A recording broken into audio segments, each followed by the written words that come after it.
complex ions containing bidentate or multidentate ligands can show optical isomerism. We're going to talk through how you can draw pairs of optical isomers, starting off with this complex ion here. So we've got the central metal ion, which has a charge of 3+, and we have 3 multidentate ligands here. This is diaminoethane. So I'm just going to draw out the full structure of diaminoethane to start with. So we have our 2 amino groups, one at each end, and this is most easily represented using a skeletal formula. So the skeletal formula for the ligand simply looks like this, which makes our drawings much simpler when we come to draw the complex ions. So to draw the complex ions, start with the first isomer, and the thing to do to start with is just to draw out the basic shape around the central transition metal ion. So our central transition metal is iron in this case, and I'm going to draw nice and large an octahedral arrangement of coordinate bonds from the ligands, and I'm going to put that in the diagram first so that we've got a good starting point. Then I simply add my 3 diaminoethane ligands. Doesn't matter where I put them, so I'm going to do one going from the top to the back there, one going from the 2 on this side, and then the final one will slot in here. Okay, so to finish this first isomer, we simply add the charge, which is 3+, and then you might find it helpful to draw just a dotted line down the middle as your sort of line of symmetry to help you draw your second isomer.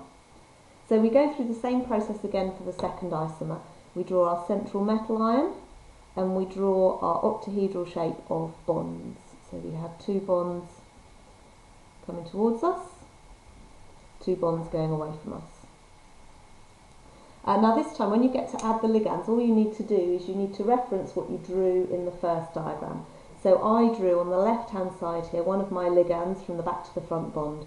So I'm going to do that on the far right-hand side of this version, this isomer. Okay. Then this ligand here went from the top to the backward bond, so that's there. And this one here went from the front to the bottom, like that. Again, finish off by adding your square brackets and your charge, and you have your 3 isomers. So we're going to draw your 2 isomers, sorry. We're going to draw one more example using this time ethane dioate as our ligand. So the second example will be for this complex ion. So I've got a central copper ion, and I've got 3 ethane dioate ligands. So once again, we're going to start by drawing the ligands. So ethane dioate has this structure, and once again it's good to simplify this by using a skeletal formula. So the skeletal formula for this one, we've got our O's with our negative charges here, and we've got our O's with our double bonds sticking out the top here. So we're going to use the skeletal diagram when we draw our complex ions. So this time we have copper in the middle.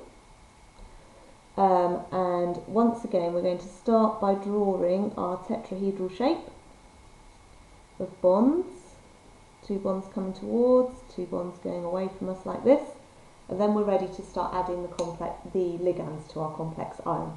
So again, you can do it in any orientation you wish for this first one. So I'm going to do my O there, I'm going to join them together with the 2 carbons and add my double bonds at the end. Okay, I'm going to do another one here. So link together with carbons, and then the double bond oxygens added at the end, and then finally one over here, linked with 2 carbon atoms, double bond oxygens added at the end. Now each ligand has got a double negative charge. The central copper ion has a charge of 2+, so the overall charge on this complex is 4-.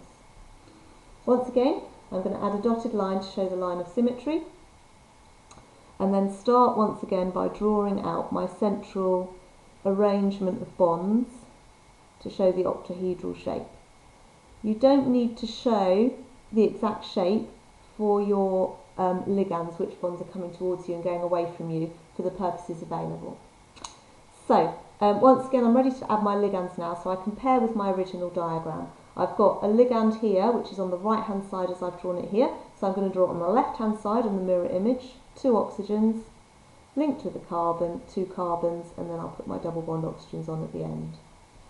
I've got one here from the bottom to the front bond, so again, those are the first 2 negatively charged oxygens, link with the carbons, add double bond oxygens at the end, and then the final 2 positions are linked like this. Don't forget to add at the end the charge on the complex ion, which is 4-, and there you have your set of optical isomers for this complex ion.